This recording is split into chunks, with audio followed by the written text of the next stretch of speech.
Fletch. I'm the Northeast Regional Liaison for the NENA Institute Board. Today we're going to do a podcast on ENPs and study groups and how to obtain that certification.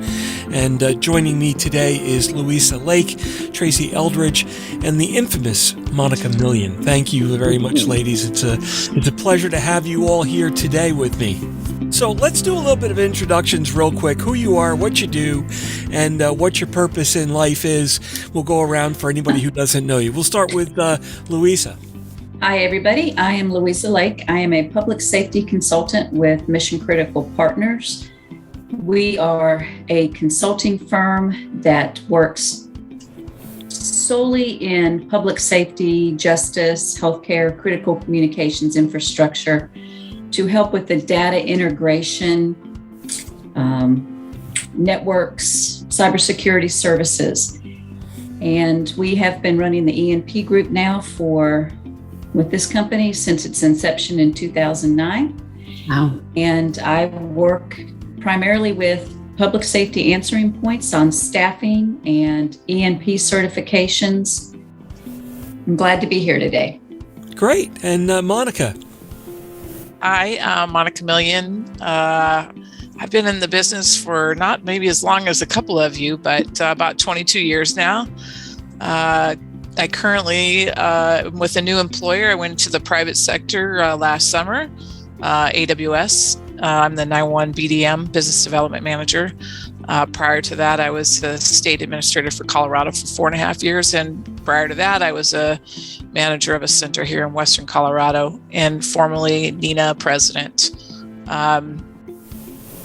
My passion for the ENP started when I started studying personally for the exam and understanding how important the certification was for my professional growth and development. Great. And last but not least, and I've left for last because I like to pick on her because I love her like a sister, our newest ENP out of the group, Tracy Eldridge. Hi. So for those that don't know me, I'm Tracy Eldridge. I like to consider myself a recovering PSAP director. I spent 20 years in the 911 center.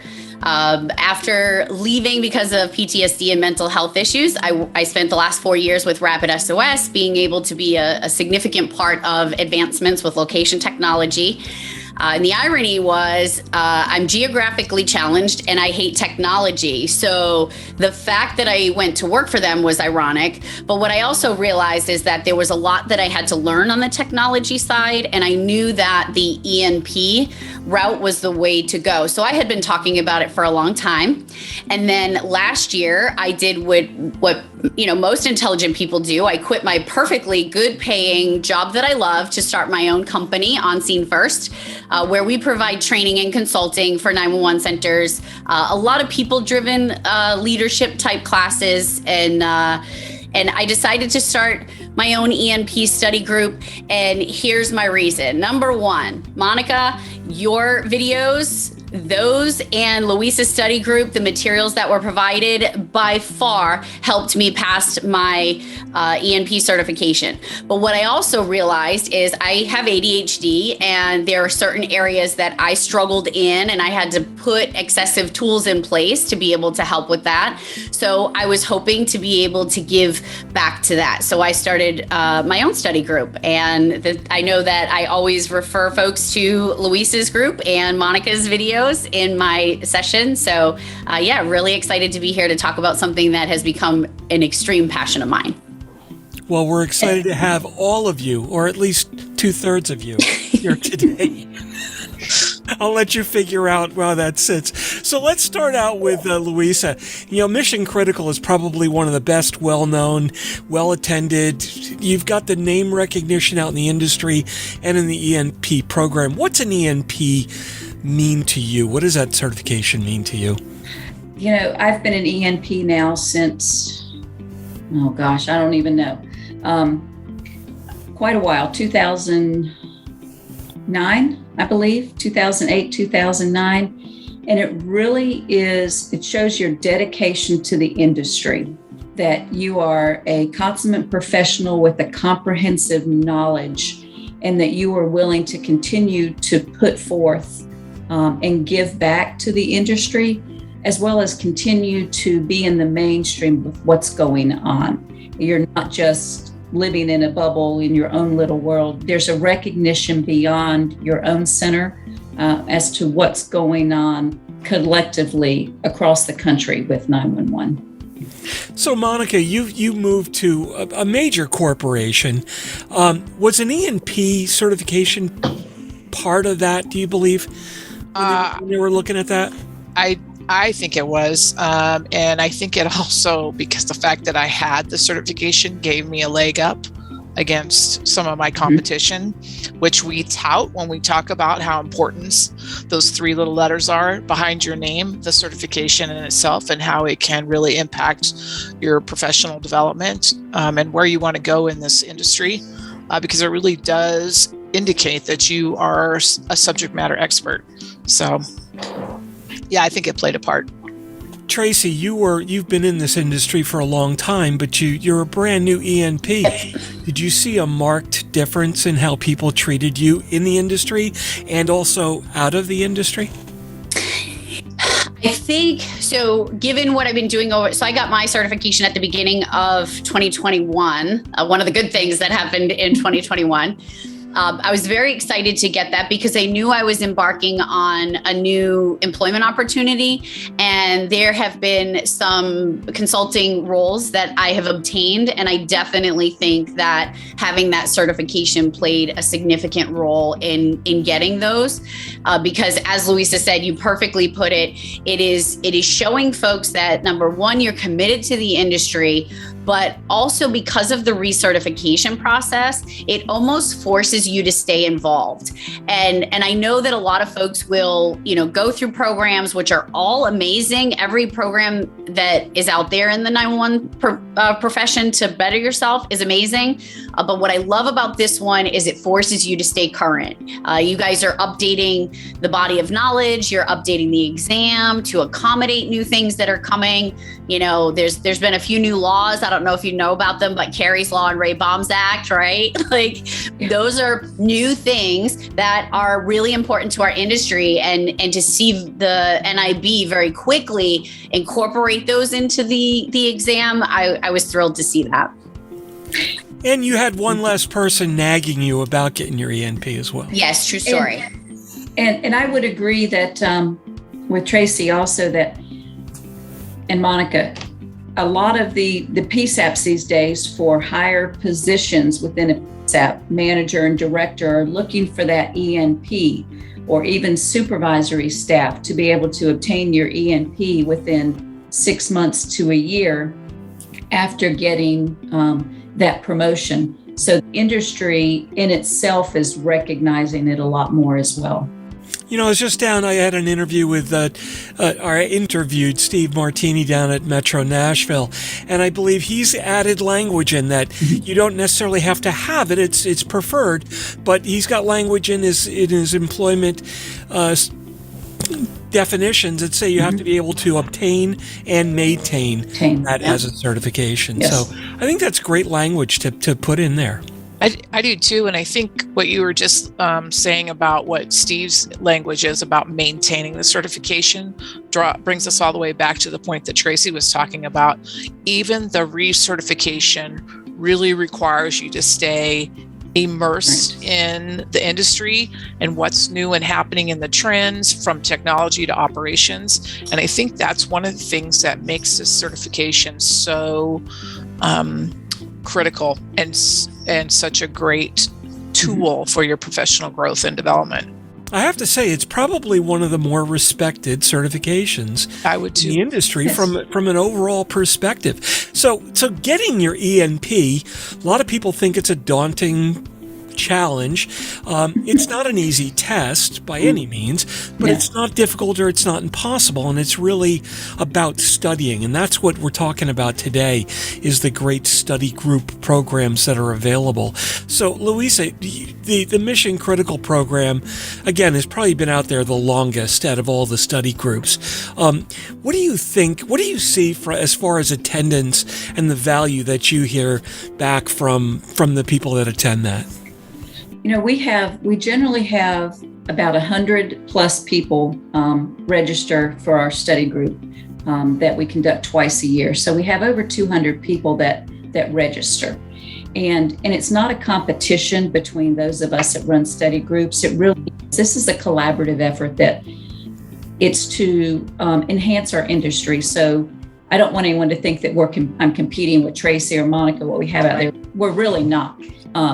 This is a group effort to improve our industry. But what happens, I think, in a study group is it allows people to identify their strengths, areas that are weaknesses for them. What we see is that people are either mainly operational side of the house or on the technology side of the house. And being in a study group presents an overall picture, and you're allowed to then see where your weaknesses are so that you can study more to that piece of the puzzle. And we get feedback saying, the study group was critical to passing, that it allowed them to feel more comfortable going into the exam because they had an idea of what to expect. And yes, you don't have to be perfect on this exam to pass, but it provides a little bit more confidence, I think, for somebody going into it who's not experienced it before. Mm-hmm. So, Monica, what do you feel that, or what do you see as far as attendees from the corporate side or the commercial side, as also the PSAP or public safety side? Do you see both attending? Yeah, and I have to tell you, the interesting thing to me, and maybe I just wasn't as tuned in before I moved to the private sector. I have not bad over here, trust me. Yeah, it's not. I'm loving the heck out of it. But interestingly, I have more industry people coming up to me saying, "Hey, I need to get my ENP, Monica. How did you? Can we use your study group things?" And I'm like, "Absolutely." And I just want to touch on one of the things that Tracy said, and even Louisa touched on. We're not in competition with each other with our study groups, because think about the adult learning style, and everybody's style of studying and learning is different. And I think while I am a huge advocate of all the in-person learn your stuff, I think the value of our recorded study sessions is that people can refer to them and fall back to them, and they enhance what's happening in the in-person setting. But yeah, Mark, I didn't mean to derail right there, but I think industry has begun, and that's not a fair thing. I think they've always recognized it as a really necessary certification that really indicates their level of and depth of knowledge in the space. But maybe my light bulb just came on because I just migrated to that side of the aisle, if you will. But yeah. I think what I'd like to add to that too is I think a lot of folks on the commercial side of the spectrum, it may be an error of ignorance, not intention, that they don't realize that they too are entitled to get their ENP. I had several folks in my study group reach out and ask on the vendor side, am I able to take it? And when you look at, they're like, I've never sat in a comm center. Can I take it? Yeah, there's comparable 3 years in the comm center, 3 years in the industry, providing for the industry. So a lot of folks that are on the commercial side, they may not even know that they're entitled to take the exam. Yeah, it's a really good point. So when I first got on the NIB, I made sure that I brought that point up, that, industry time, so to speak, that if you're in the commercial side and you're dealing with public safety, or even if you're in an enterprise and you're in charge of public safety and configuring the PBX, that can count. It's the rule is there to just kind of round out the certification and make sure people are serious about it, and that to me it's maintaining the respect for that certification. And I know the NENA Institute Board goes through painstaking efforts to make sure that everything is totally above board and totally transparent, and everything is certified by an outside testing agency. And the one little time where there there was a mistake because of a question was not scored properly. That caused about 6 or 7 people to have their final scores changed. But it was with full transparency, and there was not a question on that's what needed to be done. And a lot of people thought, well, gee, that's negative, but I think it's positive. Mm-hmm. And I think in the commercial side of the house, it's more word of mouth. Mm-hmm. We've had radio vendors join. We've had login recorders vendors join our study groups, and I really think that's word of mouth, because when they come back, I was referred by Joe Smith. He took your study group last year. So I think on the commercial side, it's a lot of word of mouth that gets out there within an individual company that helps spread that word as well. Yeah, I was just on a call this morning with my folks, and I said, okay, which one of you guys are up? Because Tracy's got an online group, and there are other groups starting, and, there's no reason why you shouldn't. Matter of fact, you even had Hank Hunt show up on your group the other day, Trace. I saw that, which another guy I've been bugging for years, but, Yeah. There is something there for everybody. What's the process, or what do you think? Let's talk about the process of the study groups. Everyone is a little bit different in format and content.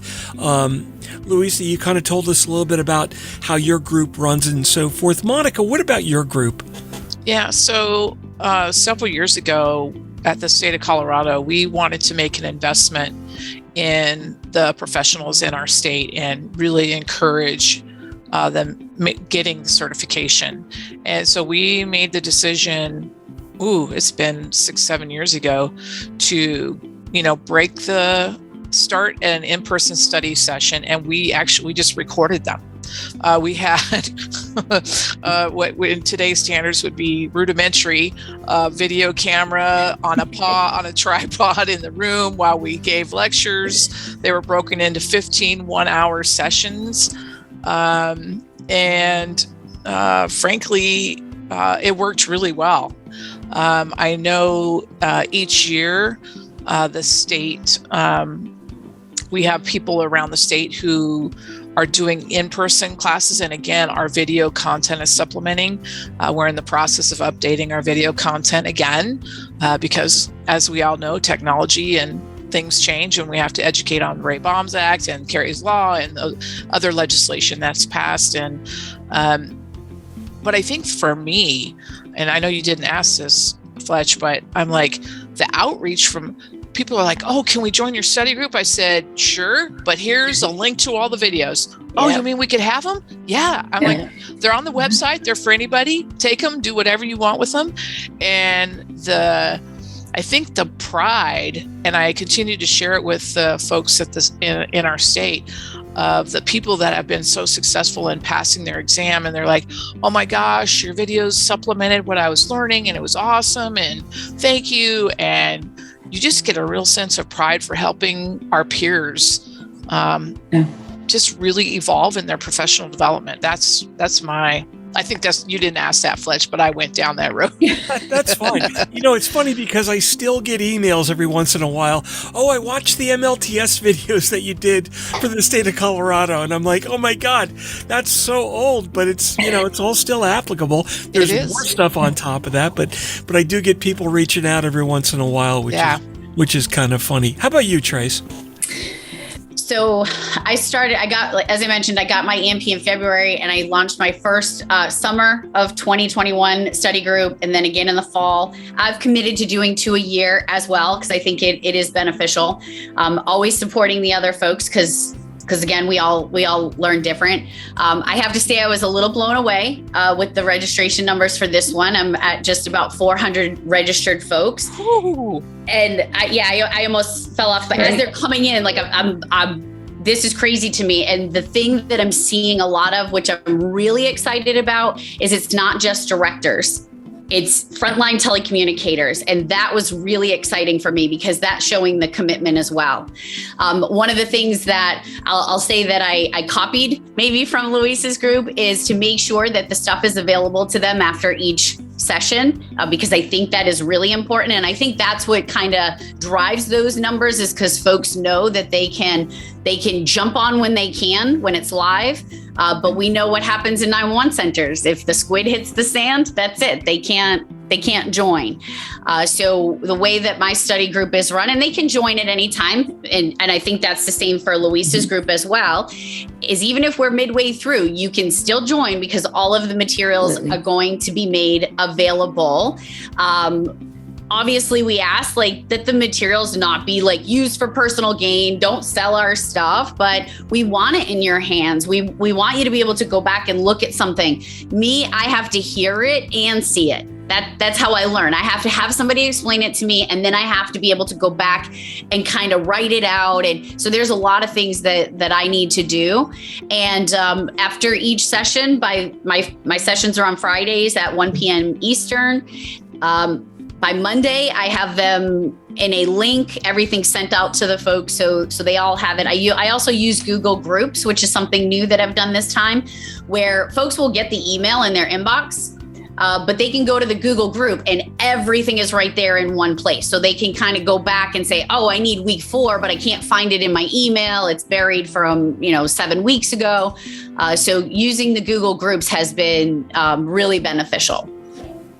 I think one of the best support tools that come out of ENP training and the study groups is the group of peers that you get introduced to and build during that experience. What have you heard, Louisa, in the past from that peer support group that gets built? Our study group is it's not just me leading the sessions. It's run by my colleagues as well. So subject matter experts in respective areas are leading ours.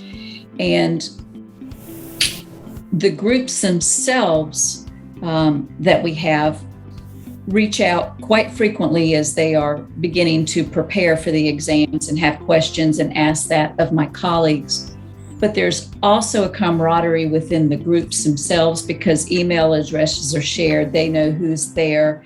They're reaching out to some of their colleagues in the state, setting up some of that study group among themselves with outside of their own center. But that peer support is there that if they need something other times of the year, instead of just the study group, they've got that connection. And while, there's not a lot of voice interaction in the study group, because as Tracy knows, when you've got 100 people, not a lot of time for other people to talk, but they have that information there and they know they're going through something with somebody else. Monica, how about you? We were fortunate, obviously, when we initially recorded them. It was an in-person scenario, and even the study group that was stood up here in Western Colorado last spring, they did an in-person and virtual component, and I still feel like the peer relationships that you're able to build during these efforts are so invaluable. And the thing that I like so much about Tracy's and Louisa's programs, they're gathering people from all over the country. Ours was, Colorado centric at the time. And I think I have told people and preached it, your network is your lifeline, and you make these friendships and these professional relationships, and these people become part of your tribe, if you will, for the remainder of your career. And obviously when you're going through the ENP, the exam, they're your cheerleader too, because all 4 of us could say how daunting the test originally was. You're like, oh my gosh, and we were each other's cheerleaders when we were taking the test. And oftentimes I have 2 people that were in my original class when 2011, I don't remember, a long time ago. And every once in a while we will message each other, hey, are you keeping track of your points or your recertification? Yeah, yes. And that's the other component. And I think those relationships are invaluable. I just do. And you build them from these efforts. Tracy, what has it done for you? I know you're kind of a shy person and you're not very outgoing. So, Yeah. Has the study group helped you break through that a little bit? Yeah, definitely. So a lot of folks will ask the question because there's a lot of time involved. And Louisa, you can speak to this too. This is not something that you just every week I'm working on updating my materials, making sure I'm giving them all the information. You know, when I first did it, the first group, a wing and a prayer. I took the body of knowledge. I created some slides. I did the best I could with what I had. The next one just got a little bit more in detail. I too have brought in some experts in certain areas. But what it has done for me is it has allowed me as a new company owner that's trying to reach the 911 space in different areas to start building more relationships that I would not have otherwise been able to create. That first and foremost. The second piece for me is it has also encouraged folks because there is a section on PTSD and mental health in the ENP study group. I get to share a little bit of my journey and my story. I've built connections on folks seeking help and those resources. So that's been really exciting. And then to even just get that email that somebody passed and you had a hand in doing that because you removed some obstacles that they were afraid of. You know, somebody reached out to me yesterday. In my first week, I talk about accommodations that are made when you test. Folks think that they got to go in, they got to take the test. And many of us, you know, had learning disabilities or challenges through school, but they don't realize that those accommodations can go through life as well as an adult. So when I bring to their attention that, yes, you can ask for more time, you can ask for, you know, certain accommodations, I provide the link of the accommodations for them. It gives them the opportunity to stop making excuses, really, and it pushes them into doing something that they may have not thought that they could do. You know, I do a new video podcast series that I publish on YouTube, and it's actually on the NENA NIB site as well. It's called Off the Cuff, True Confessions of an ENP. And, you know, I've had about 8 or 9 episodes on there. Tracy, you were my inaugural person on there, and they've been... No, I was your guinea pig. That's what I was. Okay. Tracy was my guinea pig. Okay. But there's a question I ask everybody, and I'm going to ask each one of you. Louisa, when you took your very first test and you were waiting for the result, did you think you passed? And what did you feel when you finally got your thumbs up? You know, it's changed how they've done it now. So when I first took the exam, you didn't get that provisional pass or fail at the end. And so when I first took the exam, I'm going through the questions and I could answer the first 2 right away.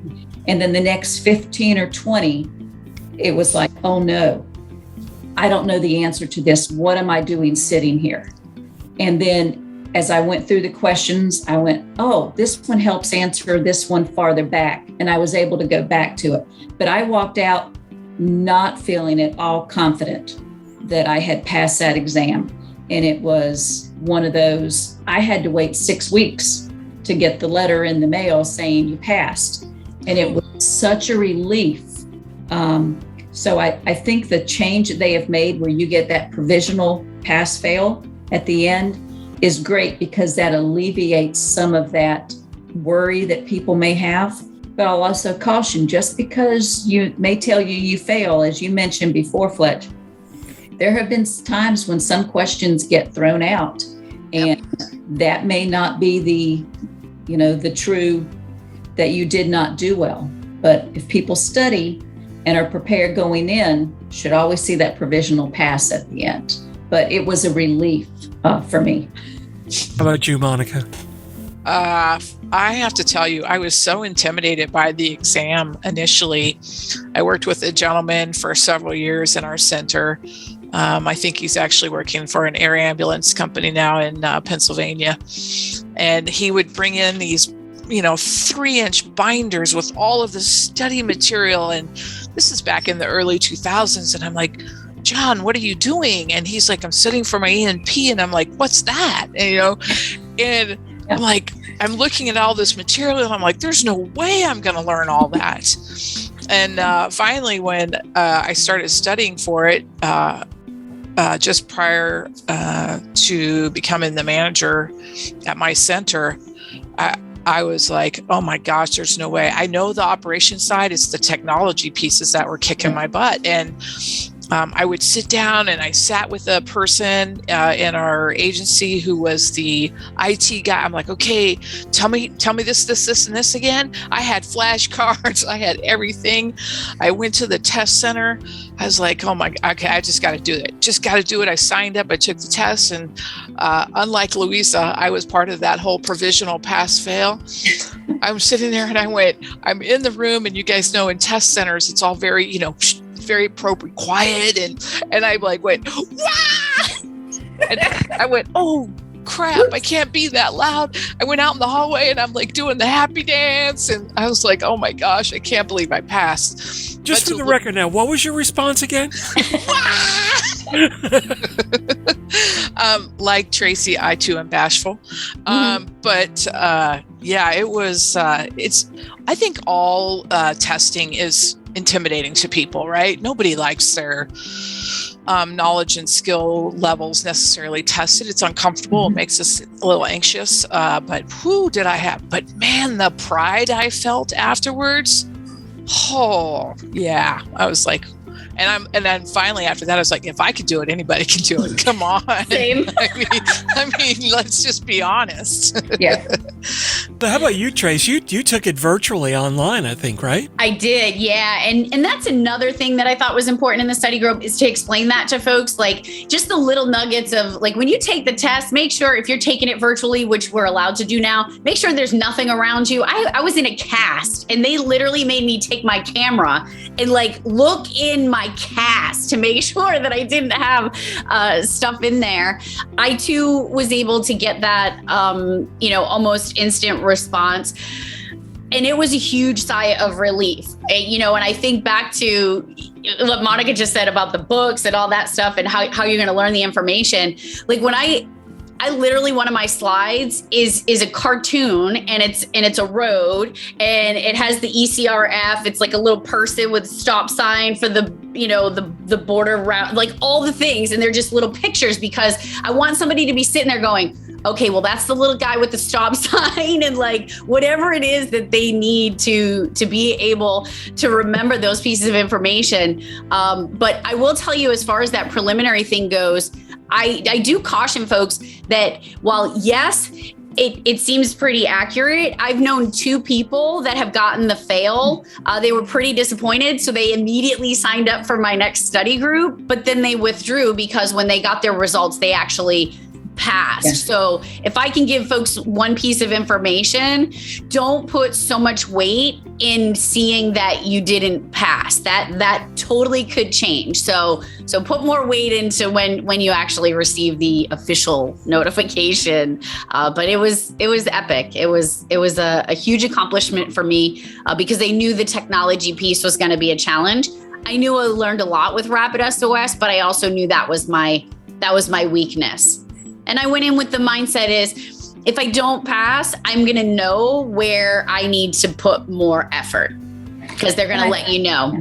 And I think that's part of it too, is, as we said, I tell people, if you have an area that you're not that comfortable in, yes, a passing score is 105 out of 150.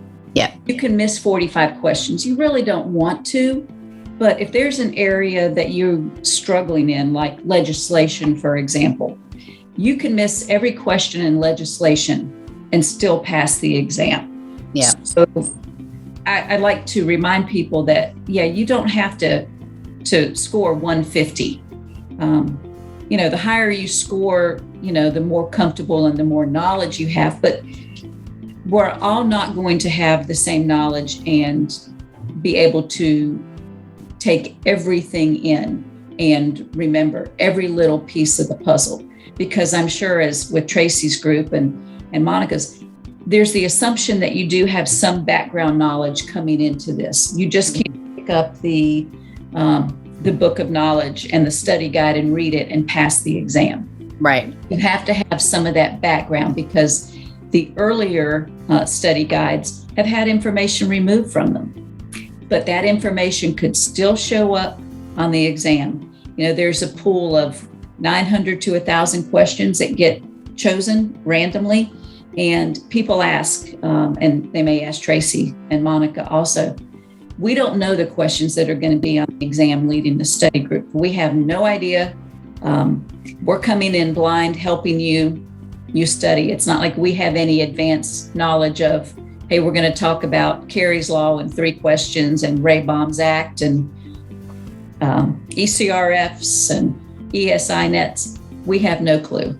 That's the one thing that really drives me crazy is because I'm on the NIB and because every year that we sit down and, the questions get pulled for us and we take the test. We take probably 3 tests every single year because we go through the exam questions that are pulled for the upcoming year. We make sure the best we can, every question is still valid, still correct, it hasn't changed, and we do find changes. Every year we find a group of questions, this isn't applicable anymore. Throw it away. Get rid of it.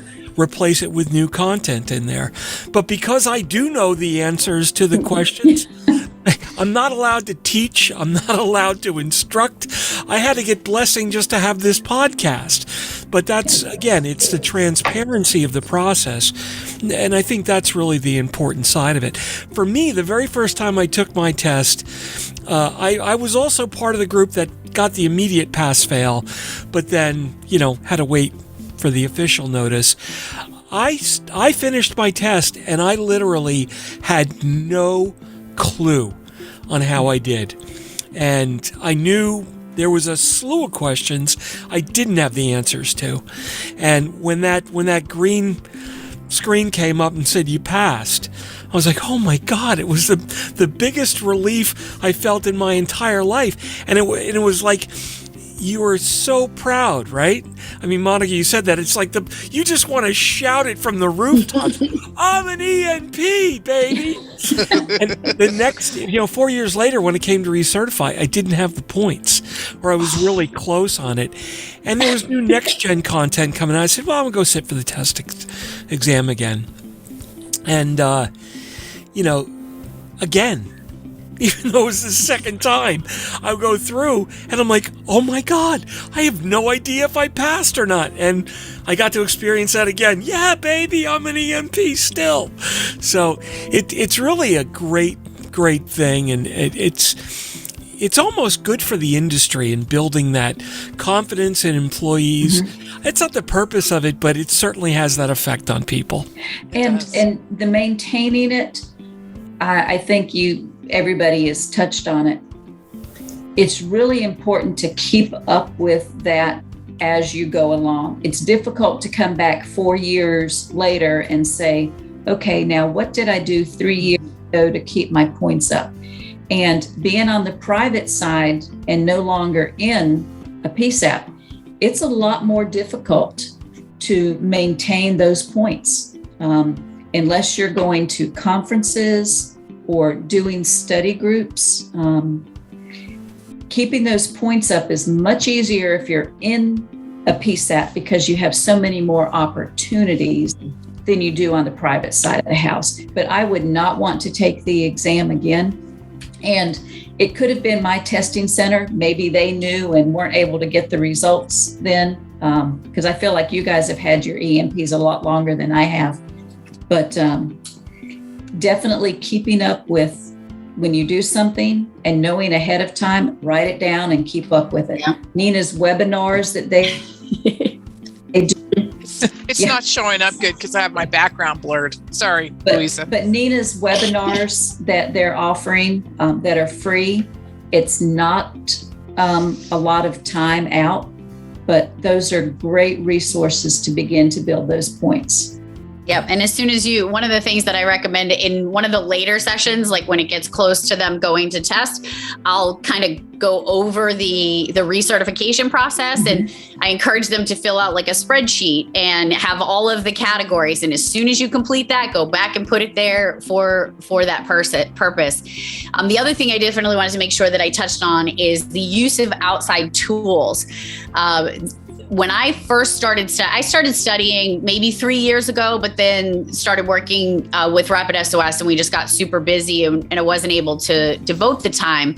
But way back then, somebody had mentioned using the Quizlet website, where it's almost like flashcards. And at the time, even just 3 years ago, there were only a few people that had input ENP stuff.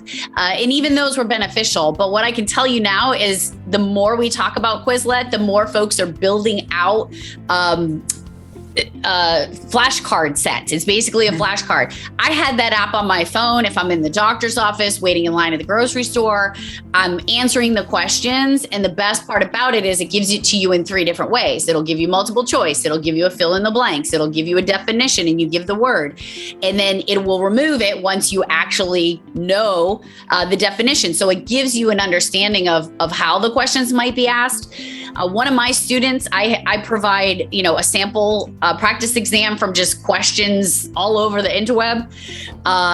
They took all those questions and put them in there. They created a quiz global quiz where you take it as a quiz. And then the final resource, I will highly recommend, getting the study guide along with the practice test. It's $100. It is surely an investment because taking that online exam will kind of give you an understanding of how the questions are going to be asked, and you'll get to see it. So I think it's only 50 questions, but even in that 50 questions, it shows you where your weaknesses are and where you might need to spend a little more time. And I'll caution, some people have taken that and then come back to me later and say, well, I did the online, study questions. And they weren't in the test. And they weren't on the test. Right. And I've even people right up front, those are retired questions. They won't be. That the whole purpose of that, for those of you that aren't familiar, is really to familiarize yourself with the test taking environment. This is how the questions are going to look. There's no fill in the blank. There's no true false. It's all multiple choice. And getting familiarized with that. That they're great references, but obviously for our study group, a lot of people can't, if they're coming from a PSAP environment and the PSAPs don't have the training funds. You don't have to have those resources, but they're great out there. But it's not a requirement for our study group. And Tracy, it's probably not for yours either. They're beneficial by all means, but if you don't have the resources to purchase that, right, it's not a reason not to join a study group.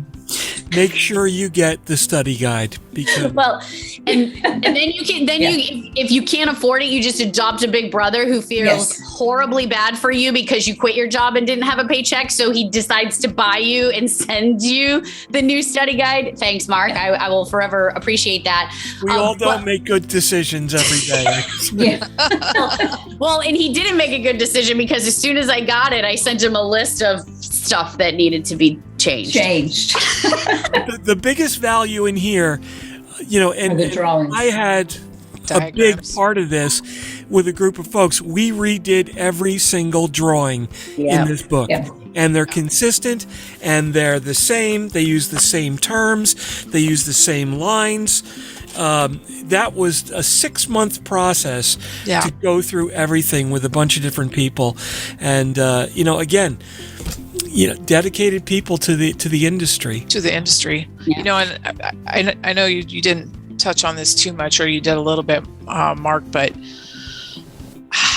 having served on the board and seeing internally what the NIB does to ensure the integrity of the test and the up-to-dateness of the content is unbelievable to me. And I think if people in the industry really understood, these are people who are volunteering their time. You're not paid to do this. You're not paid to contribute in that fashion. And if people understood that you guys sat, you're locked in a room for 3 days and you're going over test questions, and I'm like, oh my gosh, they're serious about this. This is a really legit certification. And to your point, Fletch, the NIB has done a fantastic job of being transparent about everything along the way. So anyway, hats off. My favorite question or response, people say, "Oh, you're so lucky. You're on the NIB. You don't have to take your ENP recertification every 4 years." Yes, you do. And I'm like, I take the test 4 times every year. So one of the things I definitely wanted to make sure that we touched on too is the financial aspect of it. There's a lot of folks out there that their agency won't cover the exam, but I saw the value. I know that NENA puts out a scholarship. I know Tennessee's TINA puts out a scholarship for their state. And I think there's a couple others. Louisa, I'm not sure if you guys do, but I sought sponsorship, and Rapid SOS and NGA 911 have committed to allowing my On Scene First study group to give away 6 scholarships to take the initial exam. Yeah. And I am really excited to be able to offer that, because I know there are a lot of folks out there that want to, but that financial cost is a hurdle for them. So definitely and a lot of the larger vendors got a good relationship, long-term relationship. If you're in a PSAP, a lot of the vendors are willing to sponsor some people from centers as well. The answer will always be no if you don't ask, right? Like, hey, invest in my people and I'll invest in your company. Well, and I think in the last several years, that is such a positive trend that I've seen with our industry partners. Oh my gosh, I have never heard one instance where somebody has gone to an industry partner and said, "Hey, can you sponsor this ENP?" They're like, "Sure, no problem." Yeah. I've never heard the response no come out of any of those asks. Nope. So to your point, Tracy, you should ask. But I think there are so many more opportunities now for that financial aid or that scholarship opportunity for the ENP. And I think that in and of itself lends another level of credibility and importance to the exam. Okay, our industry is willing to invest in the people in the space having this certification, holding this certification. So I think that's a point well made. And a lot of the PSAPs that are requiring it or wanting you to obtain it, they really do build that into their budget. Yes. But sometimes I've seen that it's kind of held for those in a management position. Yeah. Because they want to ensure, at least the PSAPs I've worked with, they want to ensure that the staff that are taking it are prepared to take it. Mm-hmm. So, showing that you're in a study group or setting up an internal study group as well, so that maybe only 1 or 2 people attend Tracy's or mine or see Monica's, past videos, and then coming back and leading your own internal study group as well is a great way to begin to prepare for that, and engaging your vendors when they're on site.